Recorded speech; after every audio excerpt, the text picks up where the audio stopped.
भाभी, भैया कहाँ हैं? अरे देवर जी, आप यहाँ पे? जी भाभी, मेरी नौकरी लग गई है और ये है मेरी पहली सैलरी, 1 लाख रुपए। और ये पहली सैलरी मैं भैया को देने आया हूँ। अरे देवर जी, ये तो बहुत अच्छी बात है। आपको अगर पहली तनख्वाह मिली है, आपकी जॉब लग गई है, तो आपको इसे लेकर मंदिर जाना चाहिए। भगवान जी के चरणों में इन पैसों को चढ़ाना चाहिए आपको। आप यहाँ क्यों आए हैं? हाँ भाभी, मुझे भी पता है कि पहली सैलरी भगवान के चरणों में ही चढ़ाई जाती है, इसीलिए तो मैं यहाँ आया हूँ पहली सैलरी भैया को देने के लिए। क्योंकि आप जानती हैं ना कि भैया ही मेरे लिए भगवान समान है। तो बस आप बता दीजिए कि भैया कहाँ हैं, मैं उनको सैलरी दूंगा और चला जाऊंगा। सॉरी देवर जी, भैया तो आपके घर पे है नहीं, वो तो काम पे गए हैं ना अपने। एक काम कर सकते हैं आप, जब आपके भैया शाम को घर आएंगे वापस, तो आप अपने हाथों से अपनी फर्स्ट सैलरी उनको दे दीजिएगा, वो बहुत खुश हो जाएंगे। नहीं भाभी, जाने दो आप। फिर ये पैसे ले लो और आप ही दे दीजिएगा भैया को, और बोल दीजिएगा कि नीलेश आया था। आपको तो पता है ना कि मैं भैया से कितना डरता हूँ, और भैया भी तो आजकल मुझसे खफा ही रहते हैं। क्या चल रहा है यहाँ पे? अरे क्या चल रहा है यहाँ पे? किससे बात हो रही है? माई लव, पूरे दिन तुम लड़कियों से बात करते हो?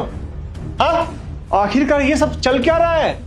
ना तुम्हें पढ़ाई करना है, ना ही घर का काम करना है, तो तुम्हें करना क्या है?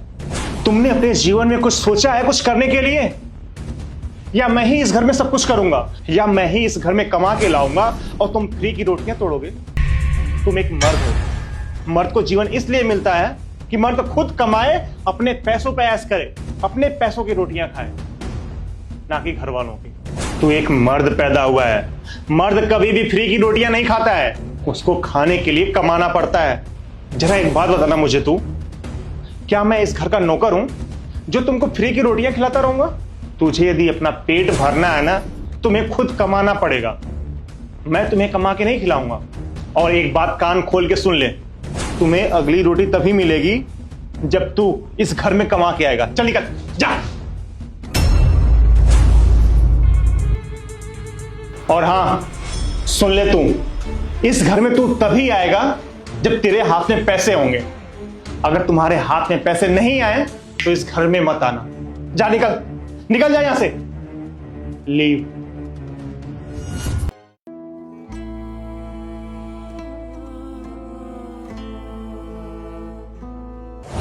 देखिए देवर जी, भले ही आपको आपके भैया के एक्शंस गलत लग रहे होंगे, लेकिन उनके इंटेंशंस आपके लिए बहुत अच्छे हैं।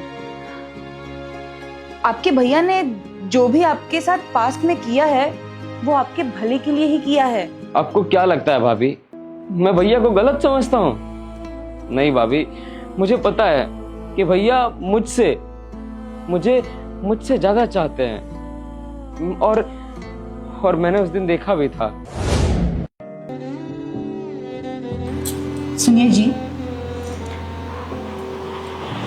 आपको ऐसे अपने भाई के साथ बर्ताव नहीं करना चाहिए था। हाँ, माना कि अभी उनकी नौकरी नहीं लगी है, लेकिन नौकरी का क्या है, वो तो एक न एक दिन लगनी ही है। वो इतना स्ट्रगल कर रहे हैं, इतनी मेहनत कर रहे हैं वो। आप एक बार सोसाइटी के बारे में सोचिए। अगर पड़ोसियों को मालूम चलेगा कि आप इस तरह से अपने भाई के साथ बर्ताव कर रहे हैं, तो वो क्या सोचेंगे? अब वो लोग तो बाहर ही, आप कोई बात नहीं, उनके बारे में मत सोचिए, चलेगा। लेकिन आप एक बार अपने भाई के बारे में सोचिए। वो उनकी एज देखिए, वो जवान हो गए हैं। अगर जोश में या फिर गुस्से में उन्होंने कुछ कर लिया तो आप क्या करेंगे? जरूर करेगा, लेकिन गलत नहीं, कुछ अच्छा करेगा। और ये सब तब पॉसिबल है जब उसको उसकी जिम्मेदारियों का एहसास कराया जाए। तुमको क्या लगता है कि मैं अपने छोटे भाई को इस घर से बाहर निकाल के खुश हूं? ऐसा कुछ भी नहीं है। मैंने उसके साथ जो कुछ भी किया है ना, उसकी भलाई के लिए ही किया है, ताकि वो अपने जीवन में कुछ कर सके। अरे मम्मी पापा के जाने के बाद मैंने उसे अपने बच्चे की तरह पाला है।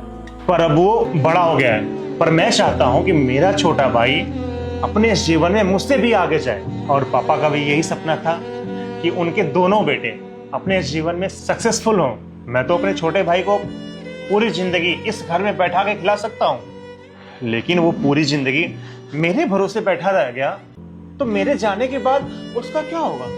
उसको मैंने इस घर से इसलिए निकाला है ताकि वो अपने जीवन में कुछ सीखे, अपने पैरों पे खड़ा हो जाए वो। बस यही चिंता मुझे दिन रात सताती रहती है और मैं चाहता हूं, इसीलिए मैंने उसको इस घर से बाहर निकाला ताकि वो अपनी जिम्मेदारी समझे, अपने पैरों पे खड़ा हो जाए, बस। और मेरा कोई ऐसा इंटेंशन नहीं है कि मैं उसको घर से बाहर निकाल दूं।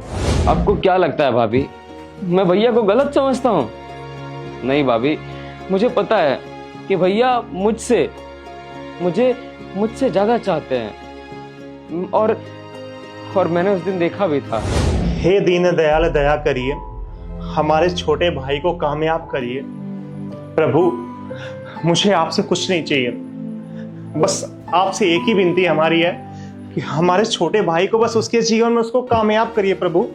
मुझे और कुछ नहीं चाहिए प्रभु, बस मेरा भाई कामयाब हो जाएगा, बस मेरी पूरी मन्नत पूरी हो जाएगी भगवान। बस उसको कामयाब कीजिए प्रभु। प्रभु। तो देवर जी, जब आपको अपने भैया के बारे में इतना सब कुछ पता है तो उनसे मिलने में आप इतना कतराना कैसा? जब आप अपने हाथों से उनको अपनी पहली सैलरी देंगे तो वो बहुत खुश हो जाएंगे। तो आप रुक जाइए ना, उनसे मिलके जाइएगा और अपने हाथों से अपनी फर्स्ट सैलरी उनको दीजिएगा। नहीं भाभी, मैं अभी भैया से नहीं मिल सकता। देखिए, मुझे भी पता है कि मेरी नौकरी लग चुकी है और मेरी महीने की पहली सैलरी मेरे हाथ में है। पर क्या पता भैया मुझसे इससे ज्यादा एक्सपेक्ट करते हो कि मैं और अच्छी नौकरी करता और अच्छे पैसे कमाता, इससे ज्यादा पैसे कमाता। हो सकता है वो कम पैसों के लिए भी डांट लगा दे। भैया तो मुझे किसी भी वजह से डांट सकता है ना, इसीलिए मैं चाहता हूँ कि अब डांट ना सुनूं, थोड़ा और मेहनत करूं और सैलरी जब मेरी इससे कहीं ज्यादा हो जाए तब भैया को अपना मुंह दिखाऊं, ताकि भैया मुझ पे प्राउड फील करें। और हाँ, अगले महीने मैं दोबारा आऊंगा अच्छी सैलरी के साथ और अच्छी नौकरी के साथ। तब तक के लिए ये पैसा उन्हें दे दीजिएगा। मैं चलता हूँ। छोटे, तुम अपने भाई से इतना डरने लगे हो, तुम अपने भाई से बात नहीं कर सकते? अरे क्या चल रहा है ये? नहीं भैया, ऐसी कोई बात नहीं है। चल ठीक है, अपने भाई से गले लग। हाँ,